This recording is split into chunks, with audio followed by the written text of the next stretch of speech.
I believe that the modern gaming world is saturated with a lot of hyper-realism.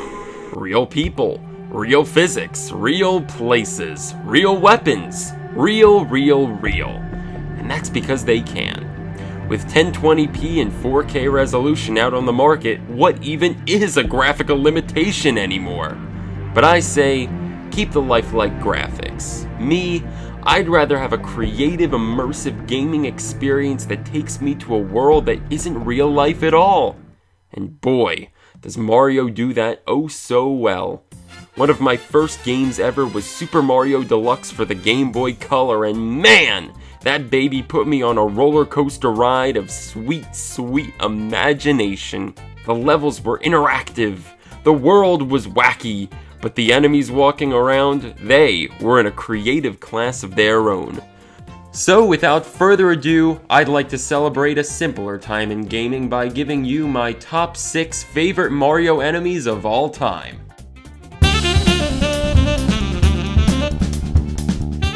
To start, let me bring your attention to a forgotten gem among Mario enemies, Rex. Now Rex, he's a pretty big dinosaur looking dude. He looks like the kind of guy who would steal Yoshi's lunch money back in high school. Hey, Big Nose, cough it up! But before you tell this hotshot to pick on someone his own size, you can do this.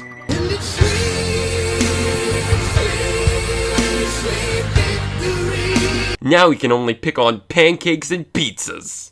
And hockey pucks. I would like to start a campaign for Rex to appear in a new Mario game. My fellow Americans, it has been since Mario and Luigi Partners in Time back in 2005 that Rex has graced the Mario franchise. I believe now we must see a change.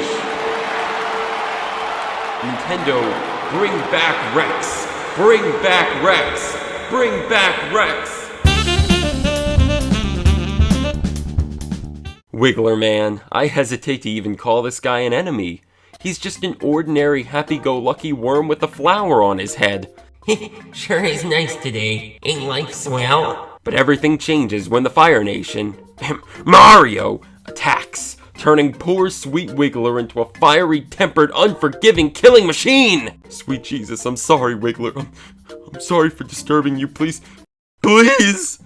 Seriously, I love when games feature enemies that aren't really enemies in the traditional sense. Like, you're the one provoking Wiggler, you're the one getting all up in his business. He's only responding to the provocation the way most people would. Fighting back. This ever so subtly blurs the lines between good and evil, right and wrong. And in the end, you almost feel bad for the little guy. In Spanish class last semester, I did a report on San Fermin, a holiday internationally known for the infamous running of the bulls ceremony, which brings to mind this guy. Horned, armless, and really scary, bullies come rushing at you with the intensity of a drug-induced, hormone-injected toro in the ring. Only your best defense is to literally jump on them until they die in a pit of lava. Talk about terrifying. Let's see all y'all matadors try that. Am I right? Am I right? Making their first appearance in Mario Bros. 2, the Shy Guys have since become a staple in the Mario Bros. Franchise. And why shouldn't they be? Shy Guys are basically a G-rated version of Jason Voorhees.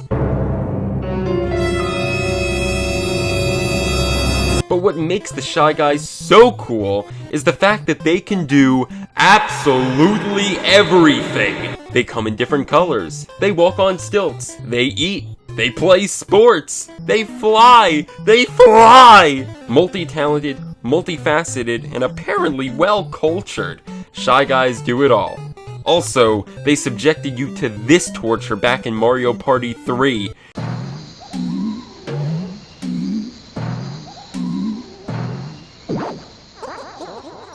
They torched Yoshi for missing a drum beat.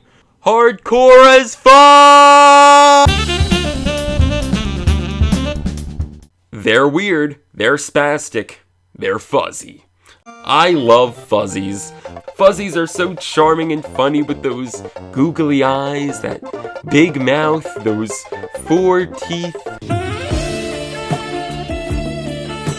4 teeth?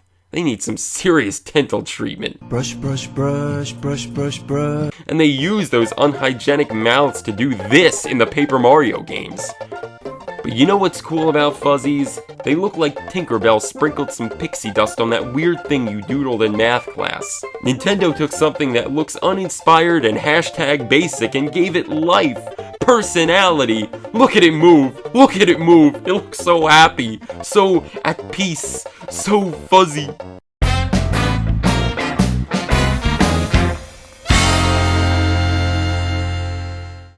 My top pick has got to be Waddle Wing. Coolest Mario enemy ever. He's a squirrel. That's all I got. No. My real favorite Mario enemy of all time is the Piranha Plant. One of the first games that made a real impression on me as a kid was Yoshi's Story for the N64. A lot of the reason for that was the Piranha Plant, believe it or not. They looked so threatening and cool, their thorny bodies entangled together in a perilous mess. My 6-year-old self was amazed, seeing something so simple as a plant animated in such a powerful way. This encouraged me to use my imagination always, to see things in new ways, to think the unthought and the unreal, something I believe no hyper-realist gaming experience could ever achieve. So thanks, Nintendo, and thanks, Piranha Plants. You've helped me more than you'll ever know. Thanks for watching. Time well spent watching good entertainment. We appreciate you dropping by. You can like, comment, and subscribe. If that's not enough, well, I got one better. Like us on Facebook and follow us on Twitter.